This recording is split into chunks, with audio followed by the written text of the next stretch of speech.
There were lines of soldiers in a fort preparing for a battle. Then a soldier reported to General Wei, leading the Song dynasty, that their enemy came fast in high numbers and already surrounded them. More than 10,000 of them came in iron armor and horses. The enemy side finally initiated the first strike. They threw something that seems like big rocks, but it turned out to be a group of troops wore a cloak like flying squirrel, and they flew off across the fort. The soldiers on top of the fort that had not seen it coming, starting to shoot them but failed. The enemies managed to land inside the city, attacked the guards, and opened the city gate to let the rest of the enemy's troops in. Drunken Zhang Junbao then helped to fight the enemy with the help of his little cousin, Shai Mi, and his friends. The overwhelmed enemies then decided to retreat, but they had kidnapped Shai Mi. Junbao and his friends then came after the enemies who ran off to the woods. In the woods, the two enemies who had kidnapped Shai Mi was attacked by a giant silkworm and eat them alive. Junbao, who had got there in time, managed to save Shai Mi and fight the giant silkworm. The silkworm then tamed by a woman, Yuer, who used her flute to make the worm calm down. Junbao was struck by her beauty. She then accused Junbao and Shai Mi that they are traitors of Dai Clan. Junbao then explained to her about the situation, but Yuer didn't believe him. Junbao, who were still mesmerized by her beauty, didn't care about her accusation. Yuer then went away on top of the giant silkworm. Back to Song Dynasty, General Wei asked his master to give him backup troops to help him fight off the enemy. He felt overwhelmed by the amount of the enemies that came to strike on the dynasty. His master, who was still enjoying his meal, didn't grant his wish and ignore him. General Wei then told his subordinate to recruit some volunteer troops in secret so that Dai Clan wouldn't know about this. Outside, General Wei met Junbao and begged him to help on the war. But Junbao resisted General Wei's request.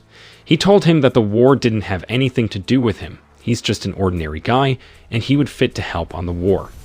After that, Junbao was approached by Shai Mi, and she asked for a little money. Junbao didn't give her any money, but instead, he gave her a paper propeller toy. In a land far away, Wuji cult with Junbao held captive of an old guy. This guy was detained heavily with a chain. Junbao approached him and brought a peach blossom wine. With his hand fully chained, the detained old guy still managed to have a sip on the wine using a magnificent trick with only his palm. He told Junbao that the wine was delicious. Junbao asked about what trick he just used. He explained to Junbao about it, how to flow the energy through the 8 veins, and it was a dangerous and evil trick. He told Junbao that some martial arts did have an evil part, and everything is in balance. When there's good, there's also bad. But Junbao denied it. He didn't believe that old guy. He joked and kept drinking his wine. Upstairs, there was a fight for candidates who will get the position of the leader of the cult Junbao was in. He came late and he's supposed to fight Man Feng for the position. During the fight, he then used the trick that he just learned from the old guy from Kui Sky Cult. Junbao win. But then Junbao's seniors then asked him about the trick. They then explained that it was an evil trick. One of them accused Junbao that he learned that evil trick from the detained old guy because he often saw Junbao came to visit him. Junbao then tried to explain to his grandmaster that as long as they have a good heart, it wouldn't matter about what kind of trick they used. One of Junbao's seniors then advised the Grand Master to take back the key that he gave to Junbao to open the iron detaining box earlier, because they thought that Junbao was already consumed by evil spirit. But somehow, Junbao's Grand Master seemed to have an opinion about these matters. He then told Junbao to contemplate about his opinion and decision about this. Junbao, who felt confused, then did as he was told, but somehow he then found out that his key was missing. Back in Yuer Fort, she was then approached by Dai Clan bringing their troops. They offered a cooperation to save Yuer Master, who was held captive in Wuji cult. At first, Yumer argued with her subordinates because they were willing to conspire with Dai Clan. One of her subordinates then incited Yuer that the Dai Clan could help them free their master. Yuer declined the offer since Dai Clan were evil. Because of that, Yuer then attacked by one of the Dai Clan's people. She then had a black mark on her chest and ran away. The guy who attacked Yu then explained that because of that attack and the mark, she will only have 3 days left to live. Meanwhile, Yu subordinates then joined the Dai clan with their goal to destroy Wuji cult and free their master who was held captive. They made Declan Prince as their leader. Back in Wuji Fort, Junbao was making a Jusuan Zhen Yuan pill and about to sell it to the elders in Wanbao Pavilion. Junbao then approached by Shai Mai. She told Junbao that their friends couldn't find the key they were searching for.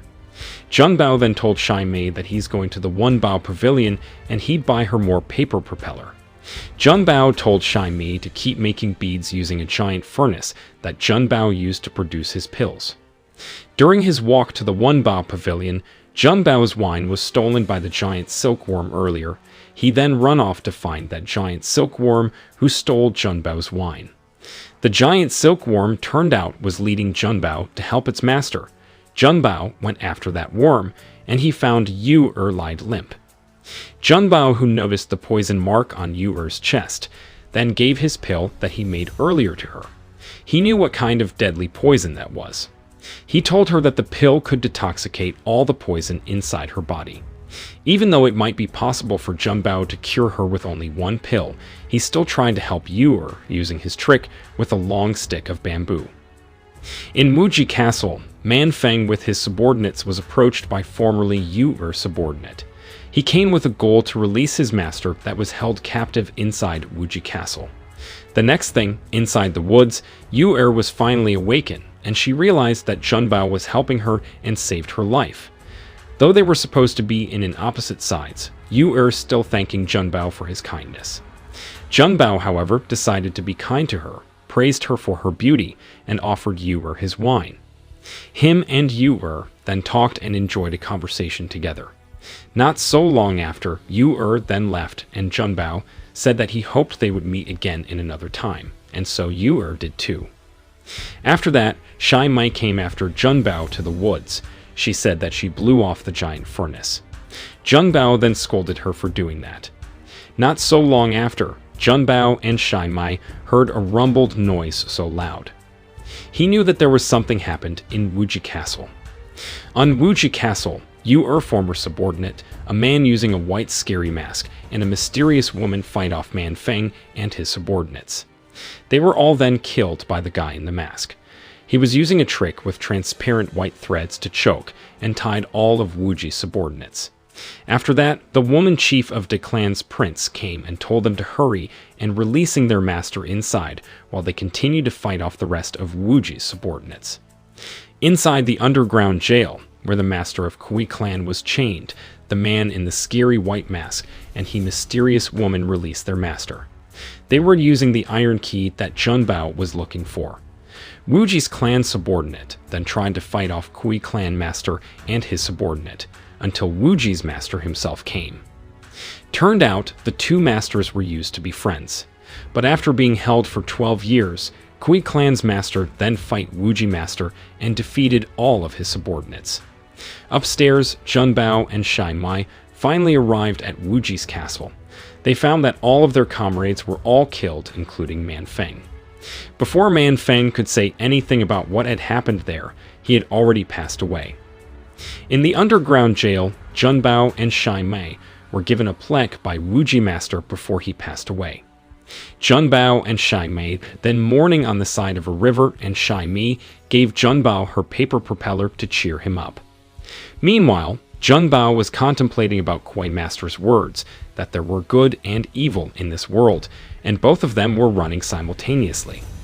Inside the woods, Yu who was playing with her flute, was finally approached by Kui master, who turned out to be his father. Yu then expressed her regret because of these past 12 years she didn't manage to save him. Kui master then explained that their cult was shunned between all of the 8 cults there were, and Yu's mother was killed during the fight. He then felt a deep grudge towards the 8 other cults. Back to Kui's castle, Kui master was furious about his subordinates' decisions on cooperating with Dai clan and almost killed his daughter. Dai clan's chief then told him that he would be nothing without their help and would help him destroy the other cults. Kui master then explained that he wanted to end his own revenge towards the other cults, and that he didn't want any help from Dick Clan. But now, after the Wuji cult was destroyed, he was sure that the other cults would work together to fight Kui cult. Back in Song Dynasty, General Wei was told by his master to leave the city immediately and left everyone behind to fight off the Dai Clan. Since General Wei had the opposite opinion with his master, he then tried to persuade him but failed. After that, Zheng Bao appeared and he told General Wei about his plan to talk to the Big Eight cults and fight the Kui cult that were already cooperating with the Dai Clan. General Wei then offered Zheng Bao to work together to fight them. But Zheng Bao insisted that he must go alone to seek revenge for his master and his comrades. He then said his final goodbye to General Wei and took off. Back where Wuji's master was held and tortured, the man in a scary white mask helped the evil side birth one more evil person using Wuji's master power until he's dead. But then this man was told that he needed the crystal inside a giant silkworm to accomplish his potential full power. Zheng Bao and Shai Mei then walked off to Wulong Cliff, where the masters of the 8 cults came to discuss. After seeing the 8 masters on top of the cliff, Zheng Bao then greeted them, but somehow they didn't answer. It turned out that Kui Master was there first before Zheng Bao and Shai Mei, so he managed to kill them all. Kui Master then sarcastically thanked Zheng Bao for the 8 masters gathering, so he wouldn't bother to look after them one by one. Zheng Bao, who felt angry, then fight off Kui Master and using his magnificent tricks to try to defeat the Kui Master. Unfortunately, the Kui Master's power was too great that Zheng Bao was then got knocked down. After knowing that Yu was Kui Master's daughter, Shai Mei then told Zheng Bao that Yu was evil. But Yu was trying to stop his father and told him that Zheng Bao was once saved her life. After that, Kui Master and Yu were trying to leave. He was then blocked by an evil guy in a mask who joined the Dai Clan. He tried to kill Kui Master because he thought that Kui Master is no use for them. After a fierce fight with the Kui Master, Zheng Bao then came to help fighting the guy in the mask using a sword. But yet again, his power was too powerful and Kui Master thought that Zheng Bao was unable to fight him off alone. Somehow, Zheng Bao's sword hit the evil guy's mask and the mask fell off. Zheng Bao, who was then knocked off, finally found out that the guy inside the mask was his good friend, General Wei. Zheng Bao then figured out that General Wei was a traitor all this time. Wei then explained his reason for doing all this was because of his corrupt and ignorant master. The next thing they know, Shai Mei and Kui Master both tried to fight off Wei, but it was all in vain. The little Shai Mei was choked and heavily poisoned. Kui Master was killed, and he still managed to call off the giant silkworm to save his daughter, Zheng Bao, and Shai Mei. After the giant silkworm came to save them all, they were and landed in the woods. Shai Mei's condition was getting worse, and the poison took her life away. Shai Mei's last words were that if they meet again in the next life, Zheng Bao have to promise that he will like Shai Mei. Zheng Bao promised her that and mourned. Shai Mei then passed away peacefully and Zheng Bao buried her in the woods. After buried Shai Mei, Zheng Bao felt a strong wind, and he was attacked by the man in the white mask and the mysterious woman earlier who betrayed Kui cult. Zheng Bao was greatly defeated. He was tied onto the transparent threads and punched over and over. He then got thrown off so far away until he fell down into a river. While Zheng Bao was gone, inside the river, he saw the shadows of Kui Master, Yu and Wei. His name was called over and over again. Zheng Bao gained a little bit of consciousness, and he saw Kui Master then again told Zheng Bao about the yin-yang theory, that the good and evil were always moving simultaneously side by side, and Zheng Bao had to accept that fact. Kui Master then told Zheng Bao that all living creatures that live must going through a certain kind of pain. They also have to work together to change the world and find the purpose of life. Zheng Bao then remembered all of the movements and tricks that he learned during his lifetime. Somehow, Zheng Bao then alive, and he became more powerful than ever. This powerful movement he had was called Wuji's Way. Not so long after that, Zheng Bao get back into the woods and defeated the man in the white mask and the mysterious woman. Zheng Bao was brought back to life and fought them both with his new power he just gained. He defeated them easily and without a sweat nor struggle. Both of Junbao's enemies were then killed because of his new power. In the forest far away, Yu-er, who was guarded by the giant silkworm, was walking in the night. She then set free of that worm. She told the worm that it didn't have to follow her anymore. Back in Kui Castle, Wei was recruited by the De Clan Prince as his subordinate, and they were planning to destroy the 8 powerful cults. Even though it was a great proposition, Wei then declined that arrogantly. He told the Clan Prince that all of his subordinates were weak and useless, that he could easily replace them. Wei then killed the Clan Prince's women chief using her own sword, and he killed the Clan Prince as well.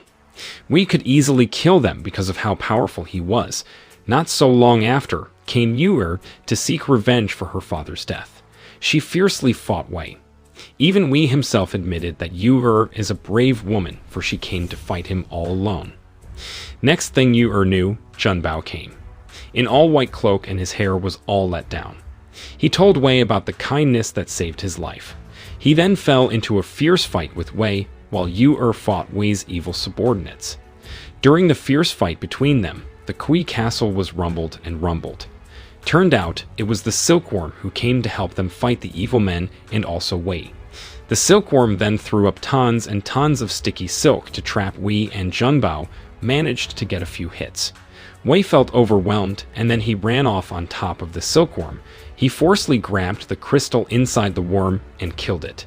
Now that Wei had the crystal Silkworm in his hands, Junbao felt something bad was about to come. It was true, something happened to Wei. It seems like he was possessed by something. The castle rumbled down, and a huge rock dropped down on top of Junbao of Wei, sent them downstairs.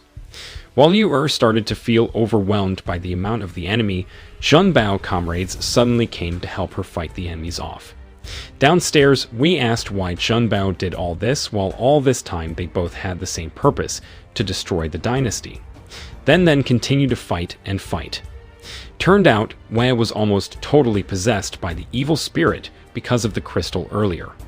Junbao then tried to fight him and detoxify the deadly poison inside Wei's body. He used his tricks and movements on Wei and managed to get the poison off of him. After that, Wei fell down and he felt his body weakened. Wei told him that if he used the rest of his energy to fight him, he would die. But Wei insisted that he was still powerful enough. But then he died trying. Wei then said his final goodbye, that they would meet again in the next life, become best friends, and not cause havoc. He also gave his final tribute for Wei. Upstairs, Yu-er was mourning about the silkworm that also died. After all of the fight, Junbao helped Yu-er to depart and find their own purposes. Yu-er told Junbao that she wanted to find a martial arts world where there was no revenge among each other. She then said her final goodbye to Junbao. After that, Junbao's brother from the early cult asked him why was he letting her go if Junbao liked her so much. Junbao then said if they were meant for each other, they will meet again. After saying those things, Junbao then told his cult brother that he didn't want to be called Junbao anymore. He wanted to be called Zhang Sanfeng.